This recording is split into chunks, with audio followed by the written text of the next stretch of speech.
आज पळसपे गटातून शेतकरी कामगार पक्षाच्या अस्मिता ढवळे यांनी आपला उमेदवारी अर्ज दाखल केलाय। आपल्या समर्थकांसह डोक्यावर हंडा घेऊनच समर्थक उमेदवारी अर्ज दाखल करण्यासाठी आले। यावेळी जोरदार घोषणा देत रॅली काढण्यात आली। पळसपे गावातून थेट रॅली पनवेल तहसील कार्यालयापर्यंत काढण्यात आली होती। शेकाप उमेदवारांची ही अनोखी रॅली चर्चेत आली। पनवेल पंचायत समिती निवडणुकीसाठी आज उमेदवारी अर्ज दाखल करण्यात आले। सर्वच राजकीय पक्षांमध्ये विरोधी उमेदवार पाहून उमेदवारी देण्यात आली आहे। शेतकरी कामगार पक्ष, काँग्रेस या पक्षांची आघाडी असून राष्ट्रवादी काँग्रेस, शरद पवार पक्षाचा उमेदवारांना पाठिंबा आहे। उसरलीला पाणी मिळालंच पाहिजे, कोळख्याला पाणी मिळालंच पाहिजे, पळसपेला पाणी मिळालंच पाहिजे। पाणी द्या, पाणी द्या, मतदारसंघात पाणी द्या, पाणी द्या, मतदारसंघाला पाणी मिळालंच पाहिजे।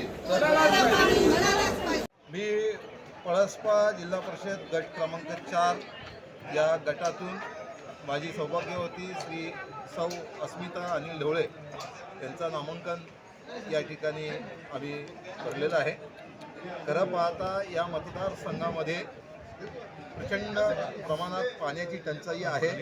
आज उसरली माझा पाण्यासाठी तळपळत आहे। उसरलीमध्ये मोठ्या प्रमाणामध्ये लोकवस्ती झालेली आहे आणि या लोकवस्तीमध्ये टँकरचा पाणी पुरवठा होतोय। किमान दिवसाकाठी शेकडोनी टँकर त्या ठिकाणी पुरवठा होतोय। त्या रहिवाशांचा पाण्याचा प्रश्न सुटावा म्हणून ही जिल्हा परिषद निवडणूक आम्ही लढवतोय। त्याच्यासोबत माझ्या पळसप्या गावात देखील 8 दिवस पाणी, 8 दिवसातून एक वेळ पाणी येतोय। ओळख्याची तीच परिस्थिती आहे, कोणची तीच परिस्थिती आहे। या मतदारसंघामध्ये पाणी, गटर, ड्रेनेज, पुराचा पाणी या सगळ्या समस्यांचा अभाव या मतदारसंघावर आहे। या समस्यांचा अभाव सोडवण्यासाठी आम्ही मंडळी महाविकास आघाडीच्या वतीनं या ठिकाणी नामांकन पत्र भरलेलं आहे।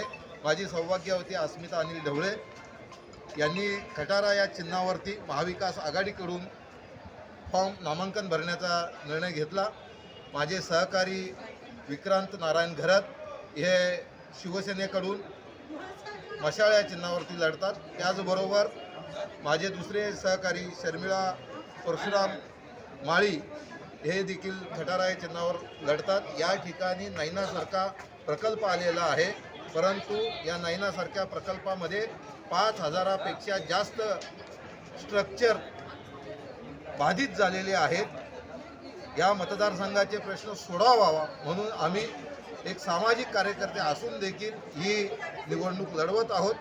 या निवडणुकीमध्ये आम्हाला जनतेने निवडून द्यावं आणि जनतेला जे काही प्रश्न आहेत मी या ठिकाणी आपल्या माध्यमांना सूचित करू शकतो की किमान 5 ते 6 महिन्यात आम्ही हा जो पाण्याचा प्रश्न आहे MGP कडून पाणी घेऊ, MIDC कडून पाणी घेऊ।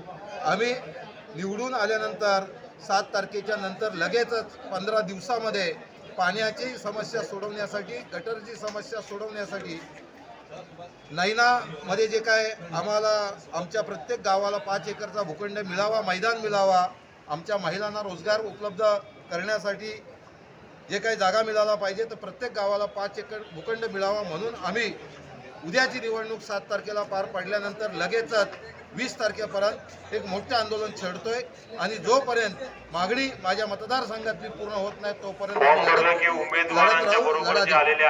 टाइम्स डिजिटलला लाईक करा, सबस्क्राईब करा, शेअर करा आणि बेल आयकॉन दाबायला विसरू नका। पाहत रहा टाइम्स डिजिटल।